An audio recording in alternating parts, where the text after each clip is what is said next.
Well, welcome to another episode of Evidence for the Truth. Since this month we are celebrating Resurrection Day, the day that Jesus rose from the dead, and really all that Jesus accomplished on the cross for us, I thought it would be good to look at some of the evidence for the resurrection. The Apostle Paul wrote in 1 Corinthians chapter 15, verse 17, "And if Christ has not been raised, your faith is futile, you are still in your sins." And so the truth of the resurrection is a really big deal. In fact, it is the most important truth and foundation of Christianity. So in today's video that I'm about to present, we're actually going to look at three presentations. First, Dr. David Wood talks about the resurrection of Christ. Then Dr. Frank Turek looks at six key arguments for the resurrection. And then finally, Brittany Valadez refutes four key arguments against the resurrection. And you may want to pause her portion of the video from time to time to look at the detailed quotes that she puts on the screen. So I really hope that these three presentations will inspire you if you already are a believer, or that they'll give you some new things, new insights to consider if you're not yet convinced of the historical truth of the resurrection. So be blessed and encouraged as we celebrate the resurrection of Jesus Christ. Amen. Well, good evening. I'd like to thank Reston Bible Church for hosting our debate tonight. The resurrection of Jesus offers answers to more of the big questions than any other event in history. Does God exist? If so, does he care about us? Is there life after death? Do miracles occur? How can we know the true religion? Questions like that. And we had our answers to these questions when a group of women showed up at the tomb of Jesus and were greeted by an angel who said, "Do not be afraid, for I know that you are looking for Jesus who was crucified. He is not here, he has risen, just as he said." The early Christians defended this proclamation against critics, and it's an honor to carry on that defense nearly 2,000 years later. I'd also like to thank my friend John for representing the atheist position. This is my third debate with John, and his dedication continues to amaze me. I don't think Christians appreciate the sacrifice many of our atheist friends make when they spend so much of their time talking about Christianity. Anyone can understand why Christians want to discuss these issues. We believe they have eternal significance. But for atheists who are convinced that their existence ends in just a few decades, to spend those decades unwaveringly focused on Jesus and the Bible, we can only marvel that they're so generous with the little bit of time they've got. If I didn't know better, which I don't, I might think there's something spiritual going on here. But more on this later. We love you, John. You're a good man, Dave. Did Jesus rise from the dead? The short answer, yes. The long answer, yes. And having a verifiable miracle at its core is one of the most important differences between Christianity and its competitors. I find it fascinating that atheists dogmatically insist that the message of Christianity is just put your blind faith in our religion, when Christianity, more than any other worldview I'm aware of, has always said, here's how you can know that this is true. In the book of Acts, the Apostle Paul says to the people of Athens, tells them that God has set a day when he will judge the world with justice by the man he has appointed. He has given proof of this to everyone by raising him from the dead. So if Christians proclaim, here's the proof, why do atheists here just believe without any evidence whatsoever? It's as if hearing they do not hear and seeing they do not see. But for those with ears to hear, knowing that Jesus rose from the dead is actually much simpler than people realize. To know that Jesus rose from the dead, we only need to know two things. One, that he was dead, and two, that he was alive again later. If Jesus was dead and he was alive again later, I'd say that our atheist friends have a great big Son of God-shaped hole in their worldview. I doubt that John and I are going to have any disagreement on whether Jesus was dead, because we've both studied the sources, and Jesus' death by crucifixion is one of the best established facts of ancient history. Now, the new generation of atheists who learn about Christianity primarily from websites or social media may be surprised to hear that there are historical facts about Jesus. They think of Jesus as a mythical figure, like Hercules, except that they're much angrier about Jesus for some reason. It's a tragedy of the internet age that positions that would be laughed out of the room at the scholarly level can become quite popular at the internet level by circulating among people who don't know much about a topic. At the scholarly level, Jesus mythers are thought of as along the same lines as Holocaust deniers, but at the internet level, it seems like every other atheist I run into says Jesus never existed. Really? Well, what books have you read on this? None, but I watched like 3 YouTube videos, so I'm obviously more knowledgeable than every respected scholar on the planet. Meanwhile, even some of the most critical historical Jesus scholars will acknowledge certain facts about Jesus. That he was baptized by John the Baptist, that he had disciples, that he was known as a miracle worker and an exorcist, that he believed he played a crucial role in the coming of the kingdom of God, and of course that he died by crucifixion. The scholarly consensus on Jesus' death arises from having a variety of ancient sources. There are Christian, Jewish, and Roman sources reporting Jesus' death, and knowing how crucifixion works. Today we tend to think of crucifixion as just nailing someone to a cross, but Roman crucifixion was a 3-step process. The first step was the scourging, which was sometimes called the half-death, because victims would be half dead by the time it was finished. The Romans used a flagrum made of leather thongs with chunks of bone and metal woven into the strands, designed for removing human flesh. We have records of people being beaten until their veins and arteries were exposed, or until their bones were showing, or until their intestines spilled out. Julius Caesar remarked, "It is more grievous to be scourged than to be put to death." And that was just the beginning. Step 2 was nailing the victim to a cross and letting him hang there while blood drained out of him. Once he stopped gasping for breath, the Romans knew their work was done. Almost. The Romans didn't take crucifixion lightly, so there was a third step, a death blow, just to make sure their victim was dead. If they needed to pry someone off a cross, they would smash his head in or stab him through the heart with a sword or a spear, or set him on fire, or let wild animals rip him apart. Not the sort of process anyone's going to walk away from. So Jesus' death isn't simply a point of Christian doctrine, it's a fact of history, as even non-Christian scholars are happy to admit.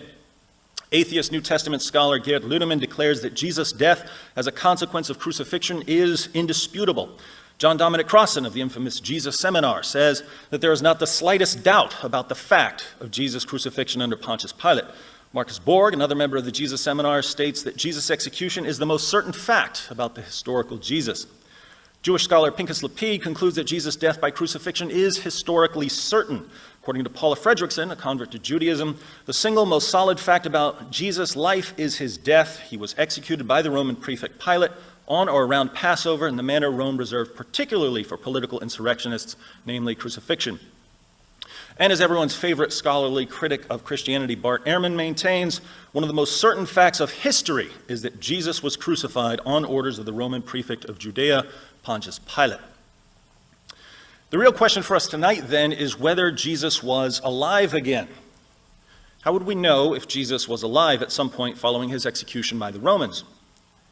Same way we know many other things from history. We need witnesses, and we need to know that we can trust these witnesses. Do we have witnesses of the risen Jesus? Yes, lots.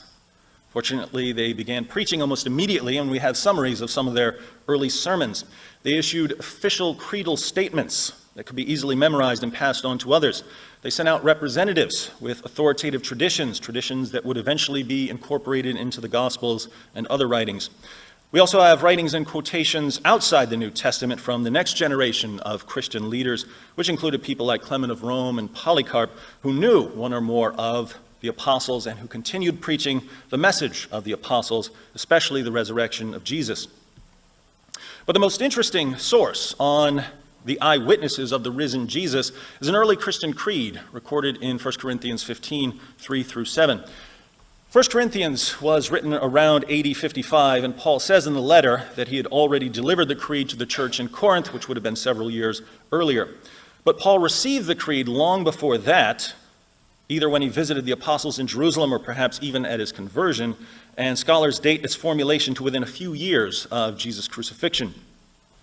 James D.G. Dunn writes, "This tradition, we can be entirely confident, was formulated as tradition within months of Jesus' death." According to Michael Goulder, Paul received the tradition, that is, he was taught it at his conversion perhaps 2 years after Jesus' death. Ulrich Wilkins says that the creed indubitably goes back to the oldest phase of all in the history of primitive Christianity. Gerrit Ludemann maintains that the elements in the tradition are to be dated to the first 2 years after the crucifixion of Jesus. Paul Barnett dates the creed to within 2 or 3 years of the first Easter. Richard Burridge and Graham Gould say it dates from only a few years after Jesus' death. Robert Funk in the Jesus Seminar put it within 2 or 3 years at most. Richard Hayes says it originates within about 3 years after Jesus was crucified in Jerusalem, and Alexander Wedderburn asserts that it goes back to the first half of the 30s. So there's widespread agreement among scholars that from across the theological spectrum that 1 Corinthians 15 contains very early material that goes right back to the original apostles of Jesus shortly after his death.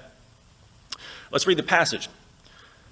Paul writes, "For I delivered to you, the Christians of Corinth, as of first importance," this is foundational information, "what I also received."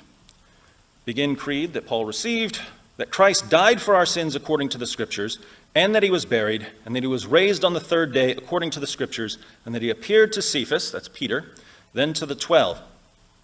After that, he appeared to more than 500 brethren at one time. Paul is writing this years later, so he adds parenthetically, "most of whom remain until now, but some have fallen asleep. Then he appeared to James, then to all the apostles." The original would have ended with the appearance to all the apostles, but Jesus appeared to Paul later, so Paul adds, "and last of all, as to one untimely born, he appeared to me also."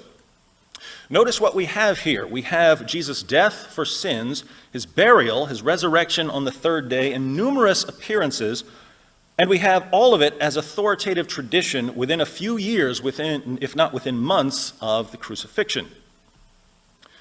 As for the appearances, there are appearances to individuals, Peter, James, the brother of Jesus, and eventually Paul, to small groups, the 12 and all the apostles, and to a large group. He appeared to more than 500.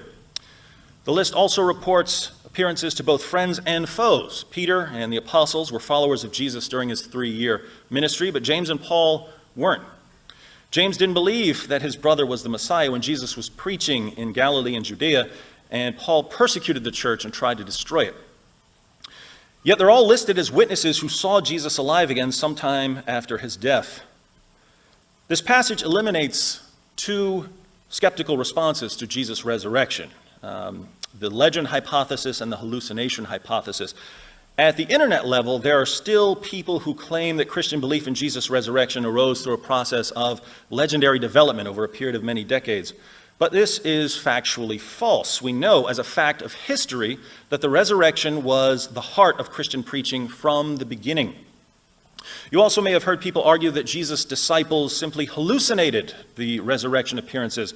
But a hallucination, by definition, is something that occurs in the mind of the person experiencing it. If my friend Paul here takes a bunch of acid and a leprechaun appears to him, the rest of us aren't going to ask for his pot of gold because we're not going to see him. It's only in Paul's mind. The leprechaun doesn't exist outside of his mind. So we can't attribute the resurrection appearances to legend or hallucinations. Jesus appeared to multiple people on multiple occasions. Can we attribute them to deception? Were the disciples lying about the appearances? That's what I thought before I was a Christian. But there's a fatal flaw in the deception hypothesis. Liars make poor martyrs. Some human beings are willing to die for what they believe in. I've never met anyone who's willing to die for something he made up. In the book of Acts, chapter 4, Peter and John are arrested and threatened. In Acts 5, the apostles are put in jail and flogged. In Acts 12, James, the brother of John, is put to death by Herod, and Peter is again put in jail. The apostle Paul describes his life as a Christian in 2 Corinthians 11, 24 to 27. He writes, 5 times I received from the Jews 39 lashes. 3 times I was beaten with rods. Once I was stoned. 3 times I was shipwrecked. A night and a day I've spent in the deep. I've been on frequent journeys in dangers from rivers, dangers from robbers, dangers from my countrymen, dangers from the Gentiles, dangers in the city, dangers in the wilderness, dangers on the sea, dangers among false brethren. I have been in labor and hardship through many sleepless nights, and hunger and thirst, often without food, and cold and exposure. Become a Christian. It's a great life. The Jewish historian Josephus reports that James, the brother of Jesus, was stoned to death as a lawbreaker. Clement of Rome invites his readers to keep in mind the sufferings and martyrdoms of Peter and Paul. So the apostles didn't just preach, but they had seen Jesus alive again. They were willing to endure prison, floggings, and death as they preached, and that means they really believed what they were saying. Here again, it's not just Christians who draw this conclusion. Even non-Christians maintain that the disciples sincerely believed that they had seen Jesus. Gerrit Ludemann, it may be taken as historically certain that Peter and the disciples had experiences after Jesus' death in which he appeared to them as the risen Christ. Bart Ehrman, we can say with complete certainty that some of his disciples at some later time insisted that he had soon appeared to them, convincing them that he had been raised from the dead. Bart Ehrman again, it is a historical fact that some of Jesus' followers came to believe that he had been raised from the dead soon after his crucifixion. Paula Fredrickson, I know in their own terms what they saw was the raised Jesus. I'm not saying that they really did see the raised Jesus. I wasn't there. I don't know what they saw, but I do know as a historian they must have seen something. Fredrickson says she doesn't know what they saw, but I do. I think it's obvious what they saw. The disciples saw the sort of thing that would convince individuals and groups, friends and foes, that they had all seen a man who had been dead, alive again, standing in front of them, telling them why he had to die and rise again. Unfortunately for our atheist friends, the only sort of thing that can do that is Jesus actually appearing to them, which means that Jesus rose from the dead. So there's only one conclusion to draw from the facts that even atheist and agnostic scholars grant as historically certain. And yet, atheist and agnostic scholars clearly don't believe Jesus rose from the dead. Why do they reject the resurrection when they're aware of the historical evidence? Different people will give different reasons for denying Jesus' resurrection, but if you do a little digging, two broad issues emerge most frequently. First, many people have a prior commitment to naturalism. Supernatural explanations are ruled out before the investigation begins. And if supernatural explanations are ruled out prior to investigation, Jesus' resurrection is never even a candidate for belief. So is a commitment to naturalism a good reason to reject the resurrection? As Alvin Plantinga and others have shown, naturalism as a worldview is fundamentally incoherent because it ends up undermining the cognitive faculties required to affirm it. But a more glaring difficulty, given a discussion of miracles, is the global abundance of miracle claims. In 2006, the Pew Forum issued a report titled Spirit and Power, a 10-country survey of Pentecostals, discussing statistics on Pentecostal and charismatic Protestants in the United States, Brazil, Chile, Guatemala, Kenya, Nigeria, South Africa, India, the Philippines, and South Korea. And the researchers found that approximately 200 million Pentecostal and charismatic Protestants in just those 10 countries believe that they have personally witnessed miraculous healings. And that's not counting other kinds of Christians in those countries or Christians in other countries around the world.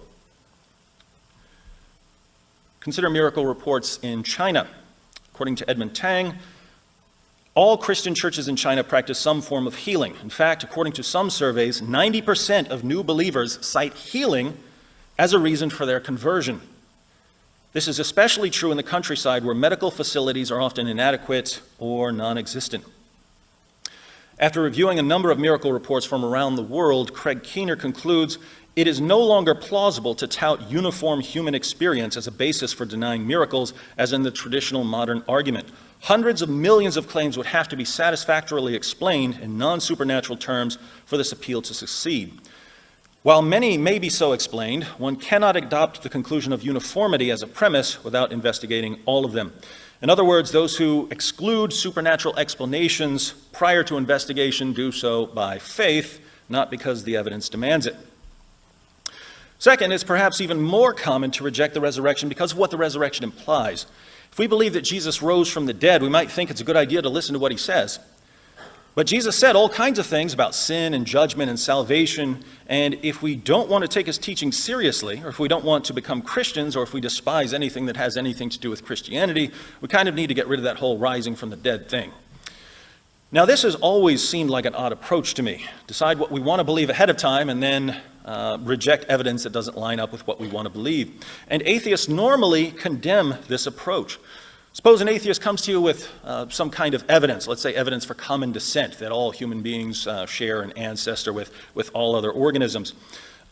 If your response is, well, I don't like what that would mean, I don't like what common descent implies, so I'm going to reject any evidence you give me for it, The atheist will accuse you of being anti-science and anti-evidence and irrational and bigoted and every other thing you can think of. But then if you turn to that same atheist and present historical facts about the resurrection of Jesus, you'll suddenly find that heaven and hell and the Salem witch trials and gay wedding cakes and all kinds of other topics are entering into his evaluation of whether Jesus was dead and whether he was alive again afterwards. Feelings become the ultimate trump card. But if atheists want to bring their feelings about Christianity into a discussion of historical facts about Jesus, keep in mind that this cuts both ways. I have all kinds of feelings about atheism. Now, there's other evidence that's relevant to this discussion, and I'm sure that much of it will come out in the course of this debate. But we already have enough to conclude that Jesus died by crucifixion, that he was alive again later, that friends and foes were so thoroughly convinced that Jesus had appeared to them that they were willing to endure torture and death for the privilege of proclaiming the Christian message. The question for us is, what happened? That's the question I had to struggle with 19 years ago.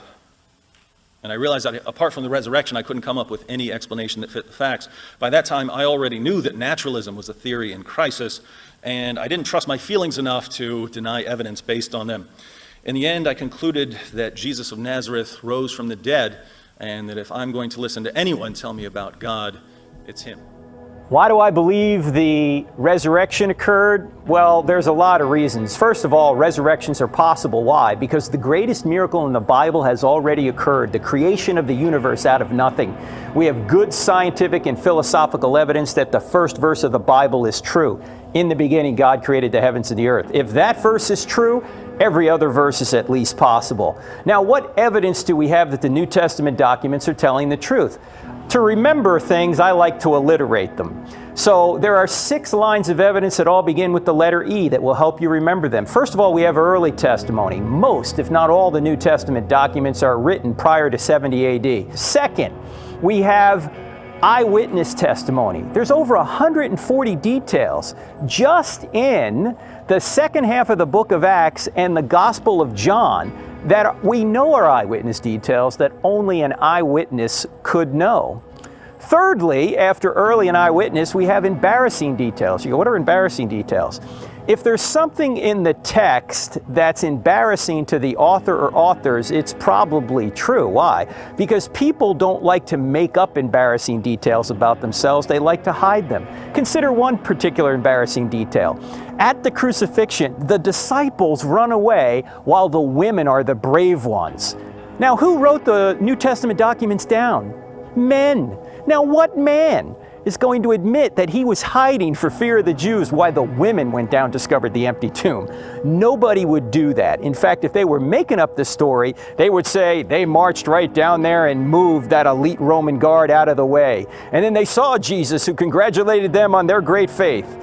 And then they went and comforted the trembling women. They wouldn't make up the fact that they were cowards. This is not an invented story. There are several other details, too, that are embarrassing, not only in the New Testament, but also the Old Testament. Fourthly, we have excruciating testimony. We get that word excruciating. It means out of the crucifixion, which is the argument that says that these men who were in a position to know whether Jesus had risen from the dead died brutal deaths when they could have saved themselves by simply saying, no, it never happened. They were living excruciating lives. These Jews who thought they were God's chosen people, why would they do this unless Jesus had risen from the dead? They had no motive to do it. Also, number 5, we have expected testimony. What that means is there's Old Testament prophecies that prophesy about a coming Messiah. And if I only had one Old Testament prophecy to make my case on, it would be Isaiah chapter 53. If you've never read Isaiah chapter 53, go read it. You will see it is an uncanny description of what Jesus did for us, yet it's written 700 years in advance. And we know it's earlier than Christ because it's the greatest of the Dead Sea Scrolls, 24 feet long. So we have expected testimony. And finally, we have extra-biblical testimony. There are 10 ancient non-Christian sources within 150 years of Jesus' life that mention Jesus and the apostles very briefly. And they say the same basic story the New Testament documents say, that his disciples believed Jesus rose from the dead and they believed he was God and they were willing to die for their beliefs. Now, how could this be invented when you even have non-Christian writers admitting the disciples believed all this? I don't have enough faith to believe that the New Testament documents are not telling us the basic truth about Jesus. He really did rise from the dead for my sins and for yours.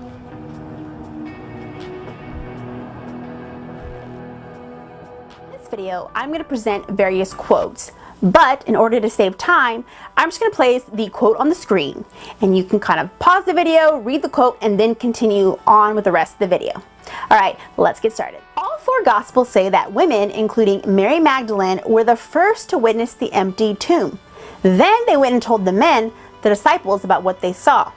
All right, if you guys know, in Bible times, it was a very patriarchal society.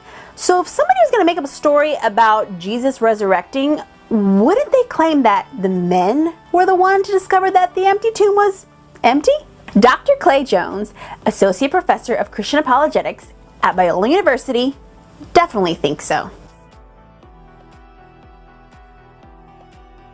Number 2, the body of Jesus wasn't stolen. Now, if you guys remember in the Bible, the Jewish religious leaders told the soldiers to say, hey, the body was stolen, because, you know, there was an empty tomb. So they wanted to spread the rumor that the body was stolen. It doesn't make sense for the disciples to have stolen the body. This is why. Remember when I told you that the women were the first to discover that Jesus' body was not in the tomb? Well, when they told the men, the disciples, even the disciples who walked and talked with Jesus like every day, even they didn't believe it. Now in John 20, it tells the story of the disciples racing to see the empty tomb. If you go to verse 9, it says that, they didn't fully understand that Jesus rose from the dead. Jewish turned Christian scholar Alfred Edersheim says that because of the disciples is not understanding that Jesus actually rose from the dead in physical form, that they had no motive to steal Jesus' body. At most, they thought maybe he would come back like in a ghost form. Let's not forget disciple Thomas. Now today, we have a popular phrase that we say, doubting Thomas. This disciple who walked and talked with Jesus every day didn't even believe that his own God resurrected until he saw the physical proof, Jesus' hands where the nails pierced him. Let me leave you with two thoughts. Now, if they genuinely stole the body, why would they later claim to have seen the risen Jesus? Wouldn't it make more sense for them to just keep it to themselves? And if they claim that Jesus had risen, but he actually didn't, and his body was found somewhere buried in Jerusalem, wouldn't they be seen as delusional liars? Also, the Jewish religious leaders circulated the story that the disciples stole the body. By circulating that story, that's an admission that the tomb was empty on the first day of the week. Let's turn to Dr. Clay Jones from Biola University to see what he has to say. Number 3, Jesus appeared publicly. Following his resurrection, Jesus appeared to people like Mary Magdalene and, according to the Bible in 1 Corinthians, 500 brethren. The fact that Jesus did this out in the open meant that he had nothing to hide. Despite Jesus' numerous appearances, people like author and speaker Dr. Richard Carrier say, hey, maybe all those people that he supposedly visited were just hallucinating. Now, after his resurrection, Jesus appeared to multiple people on multiple different occasions. In order for this hallucination theory to actually make sense, it would have to mean that each of those people that Jesus appeared to on multiple different occasions with multiple different mindsets had to have seen the same hallucination. Now, according to clinical psychologist Dr. Gary Collins, that's impossible. It's impossible for multiple people on multiple different occasions to see the same hallucination. It's also impossible for one person to pass on that hallucination to someone else, because hallucinations are personal.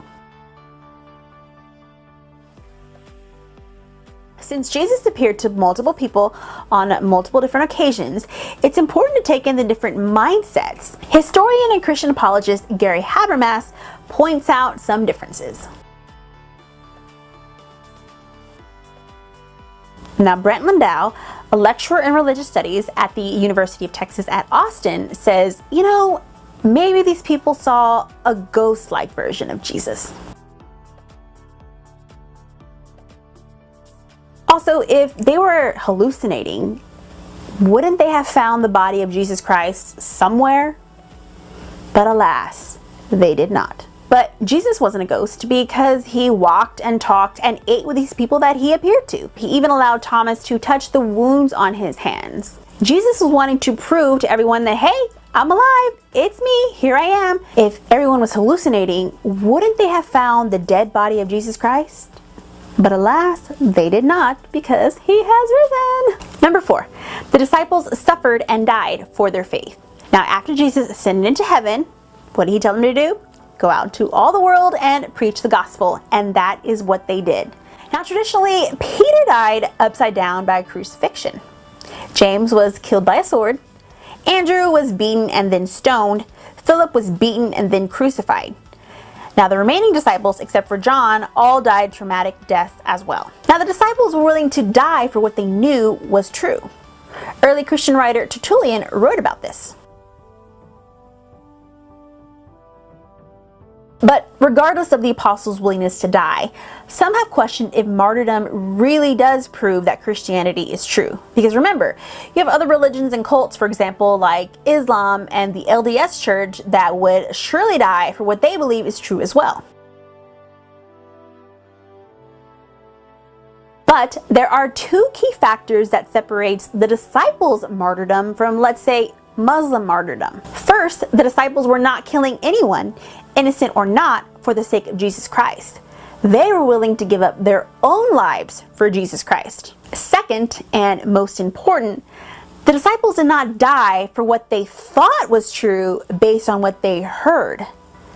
But they did die for what they knew was true based on what they saw. Christianity's greatest strength lies in the power of the death and the resurrection of Jesus Christ. In this video, we presented evidence behind the resurrection of Jesus using common sense, historical, and biblical evidence. If you guys want to check out the evidence behind the death of Jesus Christ, make sure to check out the description box below.